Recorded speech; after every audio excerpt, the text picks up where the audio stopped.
Seja bem-vindo, vamos para mais uma aula de matemática com questões da Instituto Consulplan. Dessa vez cobrindo o assunto de matrizes e determinantes. Um assunto não tão cobrado em concurso público, mas a Instituto Consulplan não está nem aí para isso.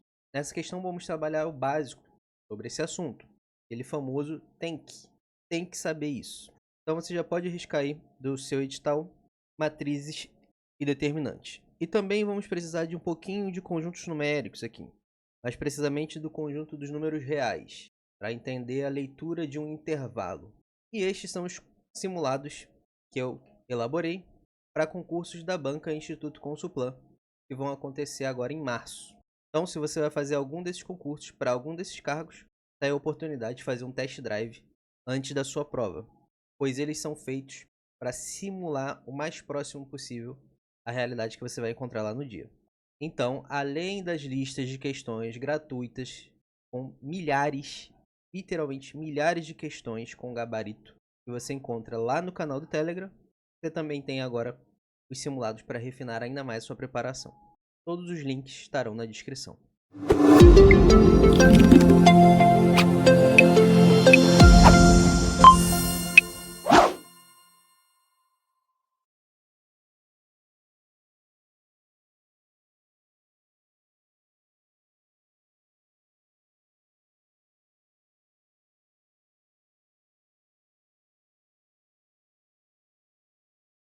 Considere uma matriz quadrada com duas linhas e duas colunas. W igual a WIJ 2 por 2. Tal que um elemento WIJ dessa matriz é igual a I ao quadrado mais J ao quadrado. O valor do determinante de W pertence a qual dos intervalos a seguir? Então aqui que eu falei que precisa de conjuntos numéricos para saber ler intervalos, que é a notação de intervalos. Você aprende lá quando estuda os números reais. Tá, falou grego. Vamos com calma. Então, se você lembra lá do seu ensino médio, ou já estudou depois, matrizes são objetos como esse aqui. Pode ser um colchete, pode ser um parênteses, tá? Isso é uma matriz. Pensa numa tabela de números. O que é uma matriz quadrada? Uma matriz quadrada é aquela matriz que tem o mesmo número de linhas e colunas. Então, se ela tem duas linhas e é uma matriz quadrada, necessariamente ela terá duas colunas também, e vice-versa. Se eu falar uma matriz quadrada de duas colunas, você já entende que ela tem duas linhas também. Uma matriz quadrada de 440 linhas, você entende que ela tem 440 colunas também. Então, primeira parte. A segunda parte é que sempre se indica primeiro o número da linha e depois o da coluna, tá?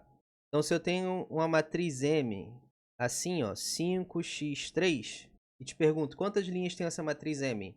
Você vai identificar no primeiro índice. E o segundo índice indica o número de colunas. Por exemplo, essa aqui é uma matriz quadrada? Não, porque o número de linhas é diferente do número de colunas. Mais uma coisa que você aprendeu. Agora, o que significa isso daqui, ó? Ele disse que a matriz W é isso daqui. Mas eu falei que a matriz é uma tabela. Ali não é uma tabela. O que está acontecendo? Você pode pensar que aquilo ali é uma forma algébrica de descrever uma certa matriz. Então vamos traduzir o que ele está dizendo. Ele disse isso aqui, né? O que significa esse I? Esse I significa linha. E o J? E o J? Isso aí, possivelmente você deduziu que o J significa coluna quando você viu que o I era linha.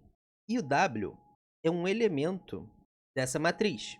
Nessa matriz de exemplo, quantos elementos ela tem? 4. E qual é a posição de cada elemento? A posição é indicada por esses dois índices que ficam coladinhos, normalmente representados embaixo na direita.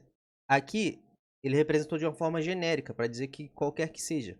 E aqui, ó, ele disse sobre a matriz. Quantas linhas e quantas colunas essa matriz tem. Então, esse I e J, você percebe que ele só vai poder variar entre 1 e 2. Então, ó, poderia dizer que essa aqui é a matriz M. Um elemento qualquer, eu posso representar assim, ó. M, linha 1, coluna 1. M, linha 1, coluna 2. Um elemento M qualquer, linha 2, coluna 1. E aqui é linha 2, coluna 2. Nesse caso aqui, ó, implica o quê? Quem é M1? M1. M1 é M, linha 1, coluna 1. Qual é o elemento que está lá? É o A. Você traça, ó. Se precisar de uma ajuda visual. Linha 1, coluna 1. Onde que se cruzou? Aqui. Parece com Excel, né? Então, o elemento da linha 1, coluna 1 é o A dessa matriz. O elemento linha 1, coluna 2 dessa matriz exemplo aqui, da matriz M, qual é? Linha 1, coluna 2. É o B. E agora, se você pegou o jeitão, vou deixar aí de dever de casa para você achar os outros. Mais uma coisa que você aprendeu. Então tá. E agora vamos desvendar isso aqui. Se você entendeu essa representação aqui da matriz, o que isso aqui está dizendo? Está dizendo a representação de cada elemento. Ele está mostrando como vai ser composto o valor de cada elemento dessa matriz.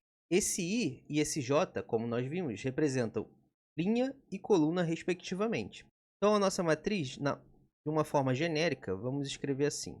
Aqui está a nossa matriz do exercício de forma genérica. Então, quem é o elemento 1? Perdão, é elemento linha 1, coluna 1. Aqui, ó. Elemento linha 2, coluna 2. Aqui, ó, na mão. Show. Entendeu isso, né? Presta atenção. Já subimos algum espaço aqui nessa escada. Até o final do vídeo a gente sobe a escada toda. Então vamos descobrir qual é o valor numérico de cada elemento. Aqui está na forma genérica, algébrica. Então o valor de cada elemento está em função, olha só, um certo elemento da coluna I, linha I, coluna J, vai ser o quê? Vai ser igual ao valor da linha dele ao quadrado mais o valor da coluna dele ao quadrado. Então, ele descreveu a lei de formação de cada elemento dessa matriz W, tá? Isso aqui não é fixo. Isso aqui é para esse enunciado, tá? Ele poderia aqui dar uma lei de formação qualquer. Poderia dizer, por exemplo, que a lei de formação é I ao cubo menos J, ou qualquer outra combinação que você queira fazer. Então, onde tem I, você vai colocar o número da linha, e onde tem J, o número da coluna, ok? Então, o elemento da linha 1, coluna 1, vai ser igual a quê? A 1 ao quadrado mais 1 ao quadrado.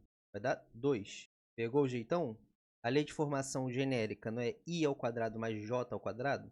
Então, eu peguei um certo elemento que está na linha 1, coluna 1. Então, onde é I é 1, onde é J é 1.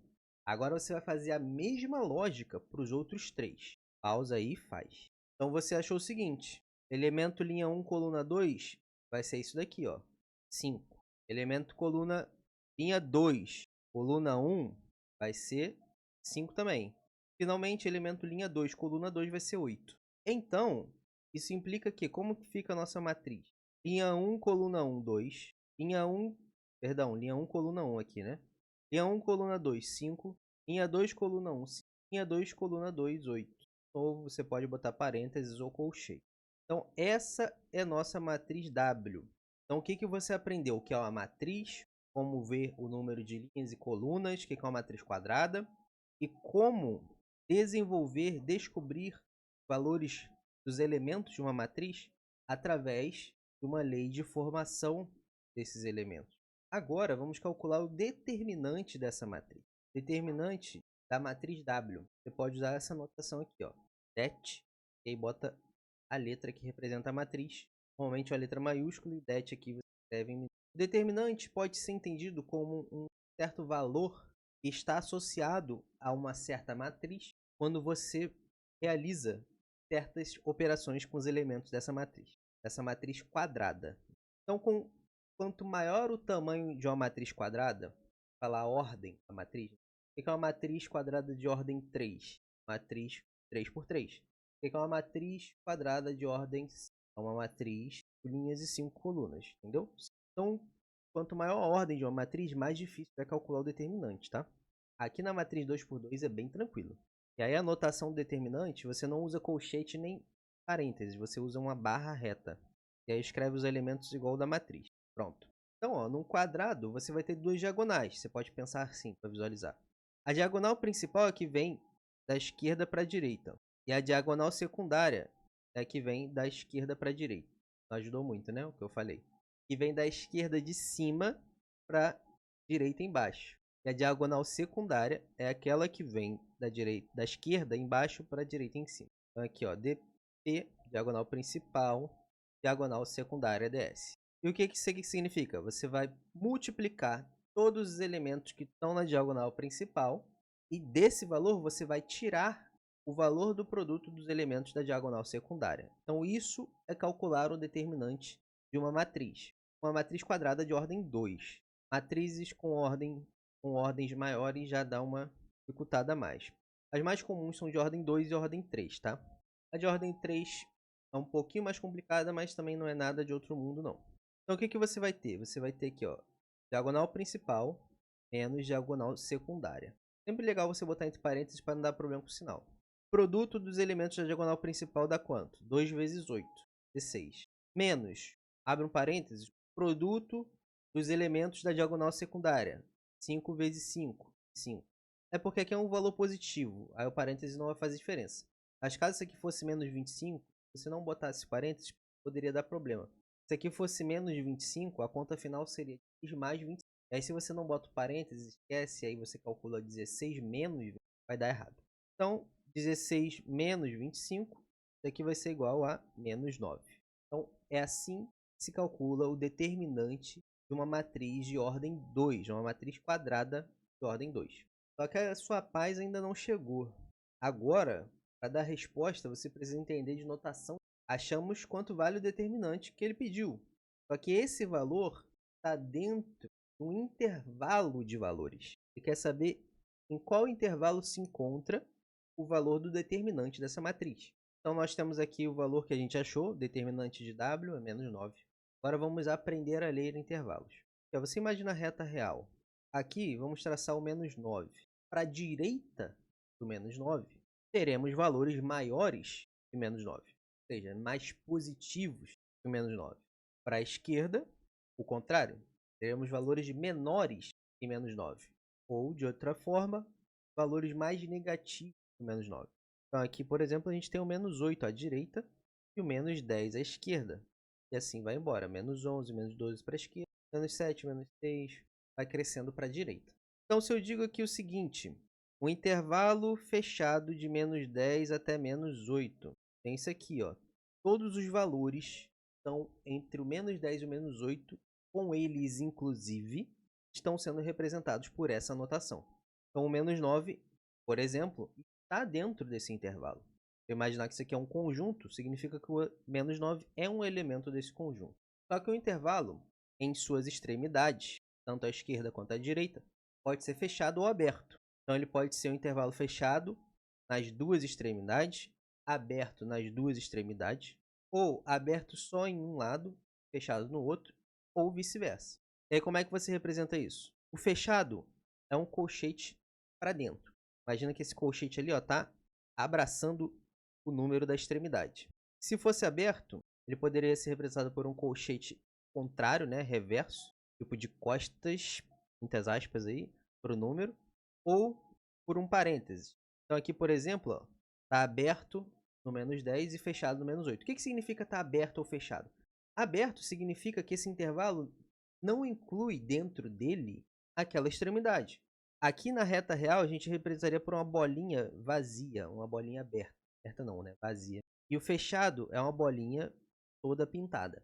Então, se eu tenho aqui, ó, menos 5 e aqui eu tenho menos 2, como é que eu boto na notação de intervalo isso aqui, ó? Menos 5, aberto no menos 5 e fechado no menos 2. Ou poderia usar aquele colchete contrário aqui assim também. Entendido isso, vamos estudar as alternativas para praticar que acabamos de aprender. Olha quanta coisa você já aprendeu nessa questão. Então, ó, intervalo fechado no menos 10 que vai até o zero, fechado no zero também.